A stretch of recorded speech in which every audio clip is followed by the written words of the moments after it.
ফুল বাগিচায় খুশবু ছড়ায় এ দুনিয়ায়, সেই ফুলের খুশবু নিয়া বেড়ায় সকল আউলিয়ায়। আল্লাহুম্মা সাল্লি আলা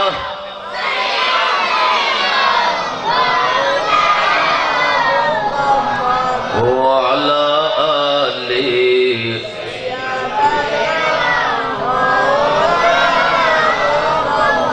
সবাই উচ্চ সুরে বলি আলহামদুলিল্লাহ। আল্লাহ তাবারক ওয়া তাআলা কোরআন শরীফে বারবার অসংখ্য আয়াতে বলেছেন, ইয়া আইয়ুহাল্লাযীনা আমানুত্তাকুল্লাহ, হে ঈমানদারগণ তোমরা আল্লাহকে ভয় করো। বড় করে বলুন সুবহানাল্লাহ। এই ডাকটা কি বান্দার না আল্লাহর? আরো জোরে বলুন কার? আর আমরা আল্লাহর বান্দা, আমরা আল্লাহর আল্লাহর বান্দা। সবাইকে ডাক দেয় নাই, ইয়া আইয়ুহান নাস বলে নাই, বলেছেন ইয়া আইয়ুহাল্লাযীনা আমানু, হে ঈমানদারগণ উত্তাকুল্লাহ, আল্লাহকে ভয় করো। বড় করে বলুন সুবহানাল্লাহ। তাহলে যারা ঈমানদার মুমিন তারা আল্লাহকে ভয় করতে হবে, ভয় করে চলতে হবে, কাজকর্ম ভয় করে করতে হবে। কারণ আমরা কি? ঈমানদার মুমিন। বড় করে বলুন সুবহানাল্লাহ। আচ্ছা, গরু ছাগল আছে না নাই? তার গুমগে আছে না? আছে। তার গুম যায় না? না গুম যায় না বলে তার গুম যায়। গরু ছাগলে গুম যায়। এটারাও খাওয়া দাওয়া করে, সবকিছু চলাফেরা করে, কিন্তু তার কোনো নিয়ম কানুন নাই। ঘুমানোর নিয়মও নাই, ওটার নিয়মও নাই, খাওয়ার নিয়মও নাই, চলাফেরারও কোনো নিয়ম নাই। কিন্তু যারা ঈমানদার আল্লাহর বান্দা, যারা আল্লাহকে যারা ভয় করে, সত্যিকার ভাবে যারা আল্লাহর বান্দা আমরা হতে পেরেছি, নিজের নফসের মোতাবেক আমরা চলতে পারবো না, মন যেটা চাই সেটাই করতে পারবো না। কারণ আমাদেরকে আল্লাহ কিতাব দিয়েছেন, পাশাপাশি একজন নবী দিয়েছেন, একজন রসুল দিয়েছেন, ঠিক না বেটি? আমরা সেই কিতাবের অনুসরণ করতে হবে। যে রসুল আমাদেরকে দিয়েছেন, দান করেছেন, ওই রসুলের আদর্শ মতো আমরা যদি ঈমানদার হই, মুমিন হই, সত্যিকারের আল্লাহর বান্দা হই, তাইলে আমাদেরকে দুজনের দুটার দিক নির্দেশনা মেনে চলতে হবে, ঠিক না বেটি? আর আমরাও খাই, গরুও খায়। গরু খাওয়ার আগে কিছু পড়লো না, আমরাও কিছু পড়লাম না। গরুও খাওয়া শেষের পরে কিছু পড়লো না, আমরাও কিছু পড়লাম না। তাইলে আমার মধ্যে আর গরুর মধ্যে কোনো পার্থক্য নাই। কিন্তু না, এমন হওয়ার জন্য তো কোরআন আসে নাই, এমন হওয়ার জন্য তো আমাদের মধ্যে রহমতুল্লিল আলামিন আসে নাই, এমন হওয়ার জন্য তো গৌসে পাক শাহ বাগদাদ আমাদেরকে জীবন উপহার দেয় নাই। আমাদেরকে সুন্দর একটা নীতিমালা, নীতি আদর্শ দিয়েছেন, ঠিক না বেটি? সে আদর্শ ভুলে গেছি আমি বাবা, সে আদর্শ ভুলে গেছি আমি মা, আমি মুসলমান, আমি দাবি করি আমি ঈমানদার, অথচ আমার অন্তরে আল্লাহর খৌফ নাই, আল্লাহর ভয় নাই, রসুলে পাকের ভয় নাই, রসুলে পাকের আদর্শ নাই। যদি থাকতো আমার মায়ের কাছে, আমার বাবার কাছে, তখন আমার মা আমার সন্তানকে প্যান্ট শার্ট পরায়, বই হাতে দিয়ে, ব্যাগ পিঠের মধ্যে তুলে দিয়ে কিন্ডার গার্ডেনে পাঠানোর সময় আমার মা বলতো না বাবা টাটা, এটা বলতো না, ঠিক না বেটি? তখন আমার মা যদি খুব এলাহি থাকতো, আল্লাহর চিন্তা ভাবনা থাকতো, আমার মা যে মুমিনা, নবীকে ভালোবাসে, নবীর উম্মত, তখন আমার মা চিন্তা করতো আমার নবীর আদর্শ আমার ছেলেকে দিতে হবে। তখন আমার মা বলতো বাবা স্কুলে যাও, যাওয়ার সময় মাকে বলে যাও আসসালামু আলাইকুম, ঠিক না বেটি? আরো জোরে বলুন, ঠিক না বেটি? কিন্তু এখন আমি বাবা, আমি মা বলি যে বাবা হাত নেড়ে বলো টাটা, বলে বাই বাই, বিষয়বস্তু কিন্তু এক একজনের এক একটা অনেক গুরুত্বপূর্ণ। এগুলা যদি আমরা একটু চিন্তা করি তাহলে মাহফিল কামিয়াব হবে, আমাদের আশা বসা কষ্ট সব কামিয়াব হবে। আর যদি খেয়াল না করি, বাস্তবায়ন না করি, তাহলে লাভ হবে না। ঠিক না? ঠিক। আমরা লাভ চাই না ক্ষতি চাই? কারা কারা ক্ষতি চাই মাহফিলে? মাশাআল্লাহ, সবাই সজাগ আছে, সতেজ আছে, একজন হাত তোলে নাই। বলুন আলহামদুলিল্লাহ। সবাই আশিকে রাসূল। ঠিক না বেটি? আমরা সবাই লাভ চাই কি চাই না? লাভ সবাই চাই, কেউ বলতে হয় না লাভের জন্য, কিন্তু ক্ষতির দিকে কেউ।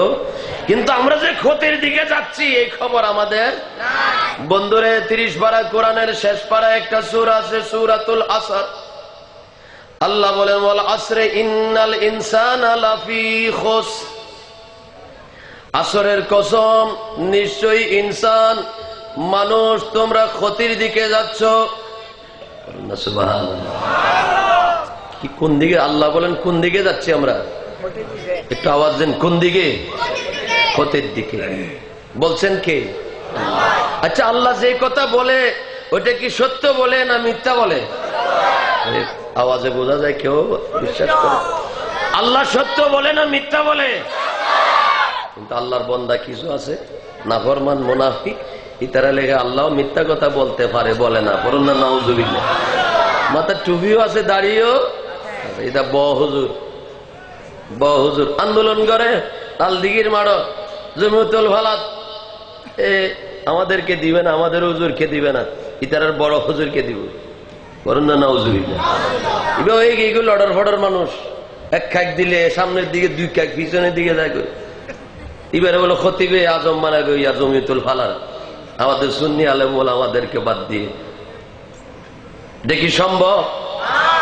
সম্ভব না। এবার এখন ডাইনে চাইলে যাইলে বামে যায়, উত্তরে যাইলে দক্ষিণে যায়।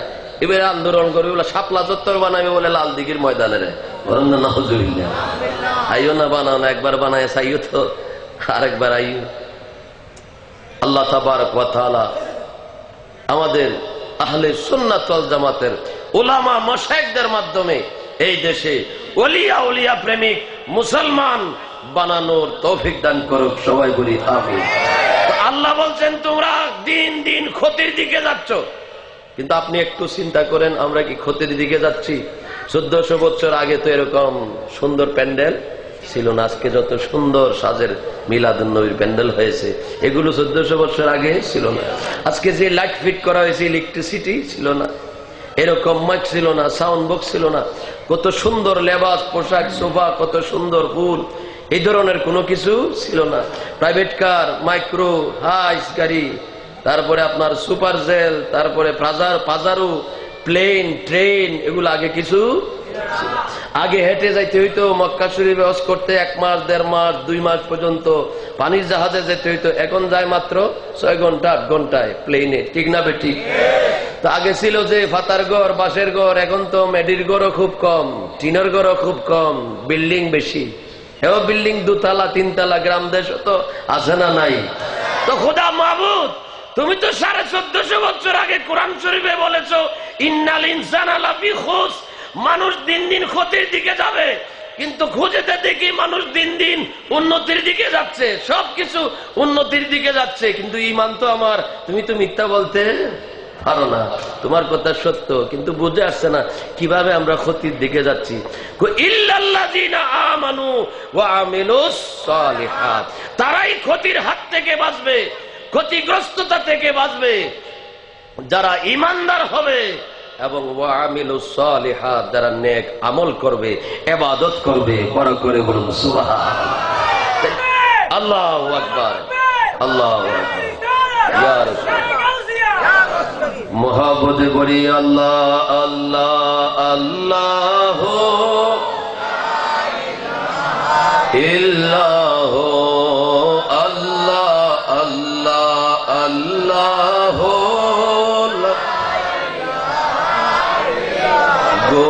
গুনাহগারের গুনাহ ঝরে নবী দরুদে আপনার,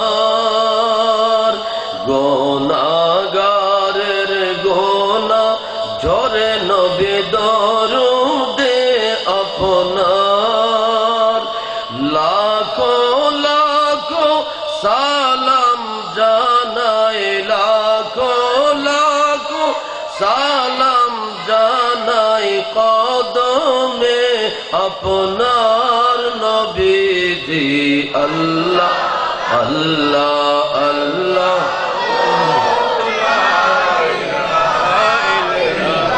ও আল্লাহ আল্লাহ আল্লাহ লা ইলাহা মৌতের তুফান আসবে যখন নবীজি আমার মৌতের তুফান আসবে যখন নবীজি আমার দয়া করে দিও দেখা দয়া করে দিও দেখা উম্মতের কান্ডার নবীজি আল্লাহ আল্লাহ আল্লাহ ইল্লাহ আল্লাহ আল্লাহ আল্লাহ উচ্চ সুরে বলি আলহামদুলিল্লাহ। দিন দিন ক্ষতির দিকে যাচ্ছে, দেখি তো সব উন্নতির দিকে যাচ্ছে। হ্যাঁ, দুনিয়ার সব কিছু উন্নতির দিকে যাচ্ছে, কিন্তু আমার আত্মার জগৎ, আধ্যাত্মিক জগৎ, রুহানি জগৎ, আমার সাথে নবীর যেই সম্পর্ক, আমার সাথে আল্লাহর যেই সম্পর্ক, সেই জগতের ক্ষতি হচ্ছে। ইবাদত, বন্দেগী, জিকির, ফিকির, তাসবিহ, তাহলিল, আদর্শ, কোরআন, সুন্নাহর অনুসরণ, অনুকরণ, সেগুলো আমাদের জীবন থেকে দিন যত আসতেছে ইহুদি নাসারাদের কর্ম ঢুকতেছে আর মুসলমানের নৈতিক চরিত্র উঠে যাইতেছে। ঠিক না বেঠিক? কারণ এখন আমরা ভালোবাসি good night, thank you, very good, এগুলাকে আমরা ভালোবেসে ফেলেছি। এগুলো এসেছে আমেরিকা থেকে, আর আমার নবীর দেশ থেকে এসেছে, নবীর জবান থেকে এসেছে আলহামদুলিল্লাহ, সুবহানাল্লাহ, আসসালামু আলাইকুম, ওয়ালাইকুম আসসালাম। এগুলো এসেছিল আমার নবীর জবান থেকে। এখন এগুলো আমরা ছেড়ে দিয়ে শান্তি খুঁজতেছি। আসসালামু আলাইকুম, আমার নবীজি কেন আদর্শ দিয়েছেন? অর্থ কি? আসসালামু আলাইকুম, আপনাদের উপর শান্তি বর্ষিত হোক। বড় করে বলুন সুবহানাল্লাহ। তো ওয়ালাইকুম আসসালাম অর্থ কি? যে আপনাকে, আপনার জন্য দোয়া করলো, সালাম দিল, আপনাদের উপর শান্তি বর্ষিত হোক আপনার উপরে। জবাবে এটাই, আবার এটাই শিক্ষা দেওয়া হয়েছে, ওয়ালাইকুম আসসালাম, আপনার উপরও শান্তি বর্ষিত হোক। বড় করে বলুন সুবহানাল্লাহ। এখন আমিও আপনাকে শান্তি দেই না, আপনিও আমাকে শান্তি দেন না। শান্তির জিনিসটা উঠাই নিয়ে গেছে। ওয়াত্তাকুল্লাহ, আল্লাহর যে ভয়, এটা আমাকে তুলে নিয়ে গেছে আমার ঘর থেকে, আমার মায়ের কলব থেকে, আমার বাবার অন্তর থেকে, আমার ভাইয়ের অন্তর থেকে, যুবকদের কাছ থেকে উঠাই নিয়ে গেছে কে? আজকে ভিন্ন ধর্মের আদর্শের আমরা সেদিকে ঝাঁপায়ে পড়েছি আর নিজের ধর্মের আদর্শ ছেড়ে দিয়েছি। ঠিক না বেঠিক? কিন্তু আমরা আশা করি শান্তির, আশা করি আমরা রহমতের। কিভাবে শান্তি পাবো? শান্তির কর্ম তো আমরা তুলে ফেলেছি। এখন সালাম কালাম আদান প্রদান কম হয়, কায়দা কোরআন শরীফ মক্তবে যাওয়া আসা যাওয়া খুব কম, কিন্ডারগার্টেনে আসা যাওয়া বেশি। ঠিক না বেঠিক? কোরআনের সাথে তাআল্লুক, সম্পর্ক, পরিচয় আমাদের দিন দিন কমে যাচ্ছে। দুরূদ শরীফের সাথে সম্পর্ক কমে যাচ্ছে, মিলাদ শরীফের দিকে সম্পর্ক কমে যাচ্ছে, কোরআন সুন্নাহর আলোচনার দিকে সম্পর্ক কমে যাচ্ছে, টিভির দিকে বেশি যাচ্ছে, হিন্দি ফিল্মের দিকে বেশি যাচ্ছে, বাংলা ছায়াছবি, নাটক, এগুলার দিকে আমাদের মন বেশি যাচ্ছে। তো ঘরের মধ্যে রহমত কামনা করি কিভাবে? আল্লাহ তো বলেছেন, তুমি যদি ইমানদার হও, ওয়াত্তাকুল্লাহ, আল্লাহকে ভয় করো। বড় করে বলুন সুবহানাল্লাহ। যারা আল্লাহকে ভয় করে তারা অন্যায় কাজ করতে, তারা সুদ খাইতে, ঘুষ খাইতে, টেলিভিশনের সামনে বসে থাকতে, হিন্দি ফিল্মের সামনে বসে থাকতে পারে না। তাদের প্রিয় হবে মসজিদ, তাদের প্রিয় হবে খানেকা, তাদের প্রিয় হবে ওলি আল্লাহর দরবার, তাদের প্রিয় হবে মাজার জিয়ারত, তাদের প্রিয় হবে মা বাবার কবর জিয়ারত। মা বাবা জিন্দা থাকলে তাদের প্রিয় হবে মা বাবার খেদমত সেবা। ঠিক না বেটি? আজকে আমরা এগুলা থেকে চলে গেছি, বিজাতীয় কালচার ধরে ফেলেছি। এদিক দিয়ে চুল কাটে, এভাবে কাটে, এভাবে কাটে, মাঝখানে রাখে। তুমি এটা কি রেখেছো বাবা, চুল এরকম করে কাটছো কেন? মেসি, মেসি বলে ফুটবল খেলাছে মেসি, এইবার বলে মেসি, ওই মেসি এরকম কাটে, এই জন্য এরকম কাটছে। আমার নবীকে বলে গেছে, মেসিকে স্মরণ করছে। মেসি আমার ধর্মের মানুষ, মেসির অনুসরণ আমি করব না, আমি আমার নবীর অনুসরণ করব, আমার ওলি আল্লাহদের অনুসরণ করব, আমাদের সুন্নি আকাবেরদের অনুসরণ করব। ঠিক না বেঠিক? মা ডাকে, এ আব্দুল করিম, একবার দুইবার পাঁচবার এ করে যে ছক্কা। মা ডাকতেছে আব্দুল করিম, এ ব্যাট মারে মরে ছক্কা, সাইড আর ছক্কা। মায়ের খবর, মায়ের ডাকের দাম নাই।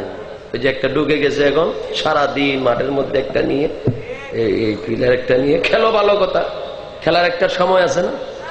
সময় আছে, ইবাদতের সময় আছে, মা বাবাকে দেখাশোনার সময়, সবকিছু আমাকে বের করে নিতে হবে, সবকিছু আমাকে বের করে নিতে হবে। কারণ ইন্নাদ দীনা ইনদাল্লাহি ইসলাম, পরিপূর্ণ ধর্ম আমাদেরকে আল্লাহ উপহার দিয়েছেন, ইসলামে নাই এমন কিছু বড় করে বলুন সুবহানাল্লাহ। খেলাধুলার থেকে নিয়ে সব কিছু আছে, কিন্তু আমরা ওই নিয়মের মধ্যে এখন নাই। আল্লাহ তাআলা আমাদেরকে হেদায়েত নসিব করুক। সবাই বলি আমিন। মুহাব্বতে পড়ি সালাতুন ইয়া রাসূলুল্লাহ।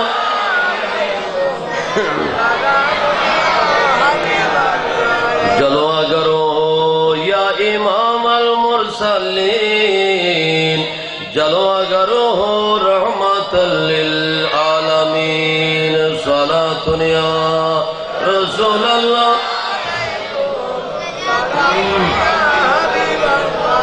জলওয়া করো জলওয়ায়ে নূরে খুদা, জলওয়া করো ইয়া মুহাম্মদ মুস্তাফা। সালাতুন ইয়া রাসূলুল্লাহ।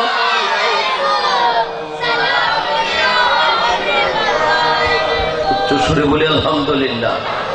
ওয়াত্তাকুল্লাহ, আল্লাহকে ভয় করো। আল্লাহ আমাদের সাথে আসেনি, দেখেনি? সূরা তাওবার 105 নম্বর আয়াত পড়ুন। আল্লাহ বলেন, ফাসায়ারাল্লাহু আমালাকুম, আল্লাহ তাআলা তোমাদের সমস্ত আমল সমূহ দেখেন। সুবহানাল্লাহ, আরো জোরে বলুন সুবহানাল্লাহ। তাহলে আল্লাহ আমাদের আমল মানে কাজ, দিনে রাতে গোপনে প্রকাশ্যে, রাত্রে দিনে যত কাজ করি সেগুলো আল্লাহ দেখে কি দেখে না? এই ঈমান বিশ্বাস আমাদের আসেনি?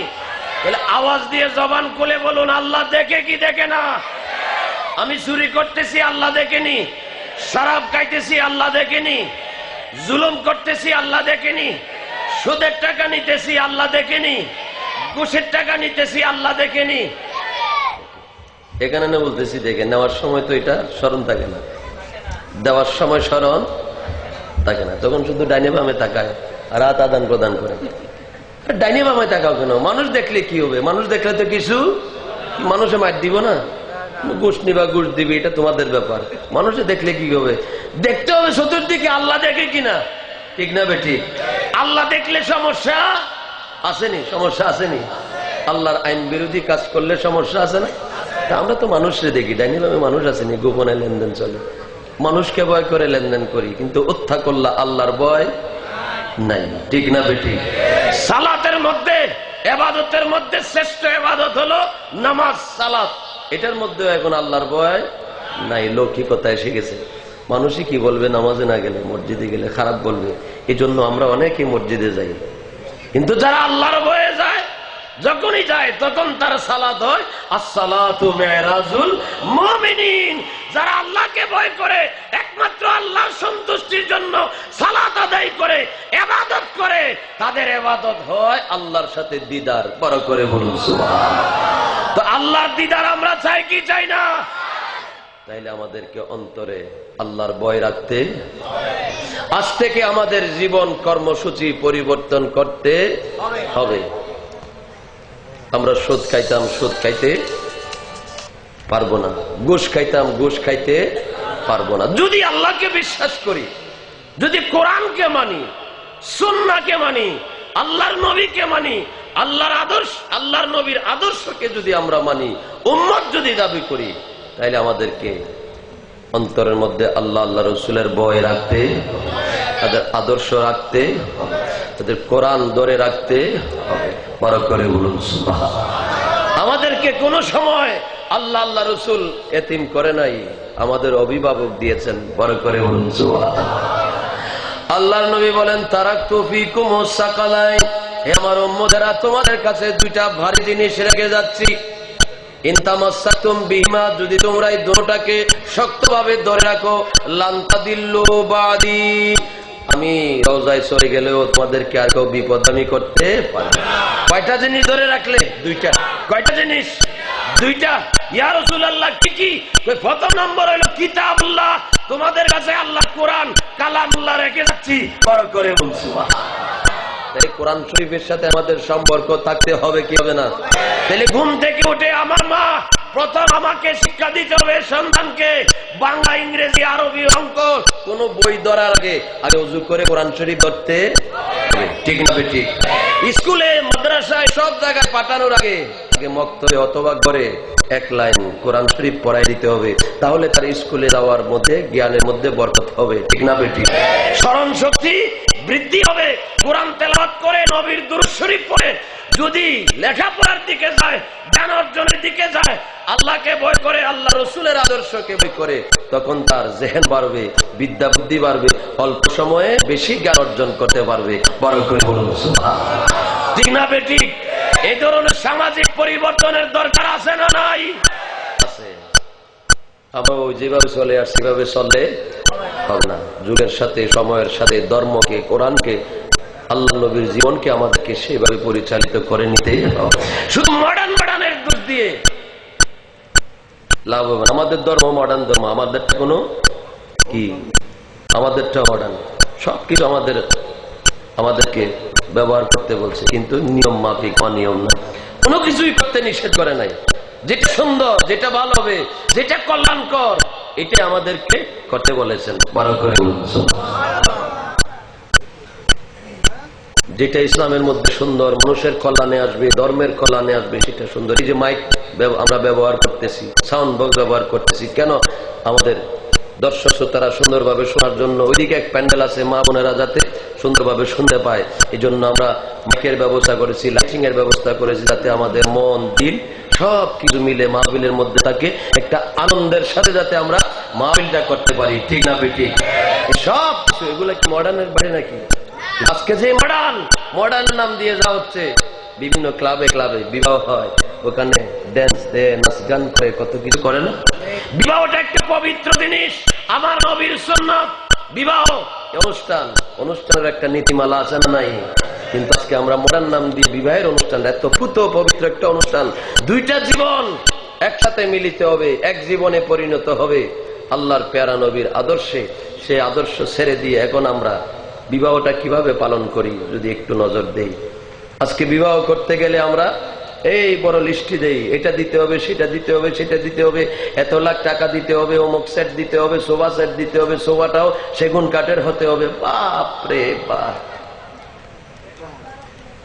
এগুলোর নাম কি? যৌতুক।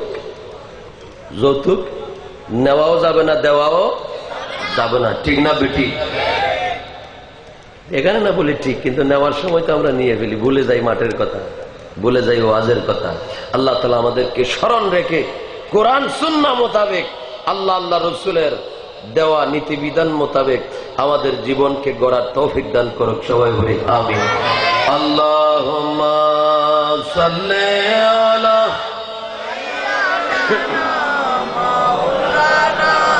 মুহাম্মাদ ওয়া আলা আলি সাইয়্যিদিনা। আমি বলতেছিলাম যে আল্লাহ বলেছেন, ইয়া আইয়ুহাল্লাযিনা আমানু উত্তাকুল্লাহ, আল্লাহকে ভয় করে সব সময় চলবা যারা ইমানদার মুমিন। করুন না সুবহানাল্লাহ। যারা ইমানদার আমরা দাবি করি, মুমিন মুমিনা দাবি করি, মা বোন বাবা ভাই সবার জন্য আল্লাহর কোরআনের এই ইমানদারদের আহ্বান, ইত্তাকুল্লাহ, আল্লাহকে ভয় করো। আগে দেখতাম আযান দিলে আমাদের মা বোনেরা মাথায় কাপড় না থাকলে কাপড় দিত, এখন মনে হয় যেন আযান দিলে আরো ফেলে দে, ছেড়ে দে। তারপর বিভিন্ন রকমের চুল কালার করে, রং করে, কত কিছু করে, ঠিক না বেটি? এত আধুনিক হয়ে গেছে, এগিয়ে যাইতে যাইতে এখন দেখবেন চাচি দাদি যারা আছে তারা যদি জিজ্ঞাসা করেন বাবা চাচার নাম কি, দাদার নাম কি, তখন তারা শর্মে নাম নিতেছেন। আরেকজনকে দেখা যায় তুমি বলো নাম কি, আব্দুল লতিফ, মুখে উচ্চারণ করেন, আরেকজন